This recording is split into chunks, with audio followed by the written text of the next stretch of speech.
మరి ఎందుకు కేసీఆర్ ఓడిపోయాడు? బేసిక్ గా ఈ అభివృద్ధి అనే పదం ఒక బ్రహ్మ పదార్థం.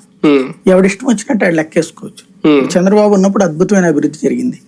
ఏంటో ఫిగర్స్ తీయ్యా అన్నాం అనుకోండి, ఆ రోజున అభివృద్ధి మీకు కనబడలేదు అంటారు అంతే. ఇప్పుడు జిఎస్టిపి గ్రోత్ అనేది ఒక లెక్క ఫస్ట్ అభివృద్ధికి. చంద్రబాబు కంటే ఇప్పుడు ఎక్కువ ఉందా తక్కువ ఉందా? ఆ ఫిగర్స్ తీయమనండి పోనీ. ఇప్పుడు భారతదేశం అభివృద్ధి చెందిందని ఎట్ట చెప్తాం? GDP growth. రెండోది తలసరి ఆదాయం. చంద్రబాబు టైంలో తలసరి ఆదాయం ఎంత, ఇప్పుడు తలసరి ఆదాయం ఎంత, ఎక్కువైందా తక్కువైందా? తీయమనండి. దాంట్లో ఇవి రెండే కదా కొలిచేది. తలసరి ఇప్పుడు మనం పాస్ అయ్యామా, ఫస్ట్ క్లాస్ వచ్చిందా, డిస్టింక్షన్ వచ్చేది మన మార్కులు. అంతేగాని ఇతను చాలా టాలెంటెడ్ అండి, డిస్టింక్షన్ రాగలిగినటువంటి అభ్యర్థి కుర్రోడు అనేస్తే సర్టిఫికెట్ వచ్చేస్తా మన చేతికి రాదు కదా.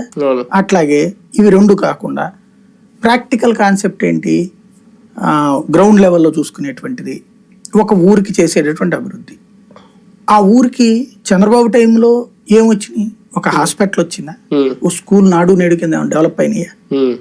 ఆయన టైంలో ఒకప్పుడు జన్మభూమి అప్పుడు ఆయన అందుకే కదా అన్నాం మనం డెవలప్ చేశాడని. ఇప్పుడు మొన్న 5 ఏళ్లలో అయితే స్కూల్ ఏం బాగు చేయలేదు కదా ఆయన. ఇప్పుడు ఈయనైతే స్కూల్ సగమన్నా బాగు చేసి ఉంటాడు కదా. వీళ్ళు ఫుల్ అని చెప్పొచ్చు, 70% అని చెప్పొచ్చు, మనం 50 అయినా బాగు చేశాడు కదా. చంద్రబాబు 10వ వంతు కూడా చేయలేదు కదా గవర్నమెంట్ స్కూళ్ళు. రెండవది హాస్పిటల్, ప్రతి ఊరికి హాస్పిటల్ కట్టారు, ప్రతి ఏరియాకి కూడా కట్టారు కదా. 10,000 మంది 15,000 మంది ఉన్నటువంటి ఏరియాలకి. ఇది మరి అభివృద్ధి అవుతుందా ఆ ఏరియాకి? కాదా బేసిక్ గా? మరి అది అభివృద్ధి కాదు అంటే ఇంకా దానికి ఏమనాలి?